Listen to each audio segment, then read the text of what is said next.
Hey, hopefully everybody's doing good out there. My name is Emmanuel Armstrong the third, and I was just overjoyed when Coach O asked me to share a few words about being a father, being an upstanding man, and overall a contributor to my community. I'm not going to take a lot of time, but I just want to talk about some of the men that had an impact in my life.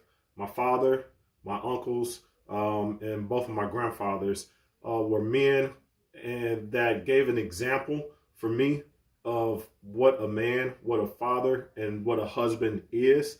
So I didn't have to read it in the book. I got a chance to see it every day.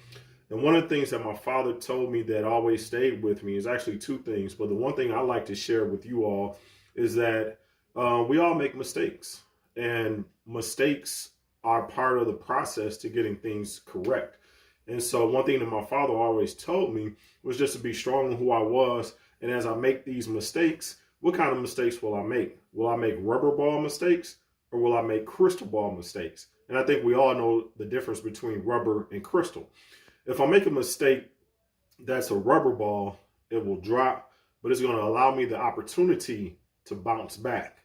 If I make a mistake, and you guys know the kind of mistakes that we can make with a crystal ball, and I drop it, it does what? It shatters. And not to say that I can't rebound from that, but I'm going to spend a lot more time putting the pieces to a broken crystal ball versus a bounce back from a rubber ball.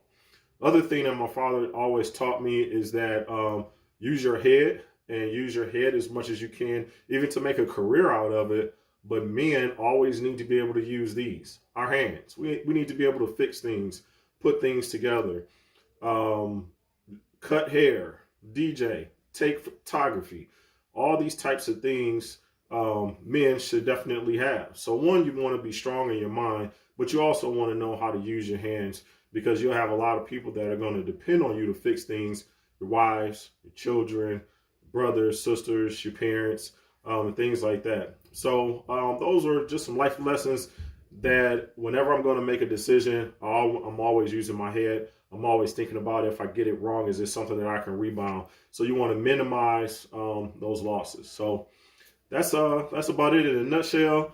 To Coach O, man, really appreciate and love everything that you've been doing over the past decade that I've known you. Really see the impact that you're having in the lives of children, the impact that you've had in my children's lives from participating in the Boys and Girls Club. So much love, much respect to you. Call me anytime you need me, brother. Peace.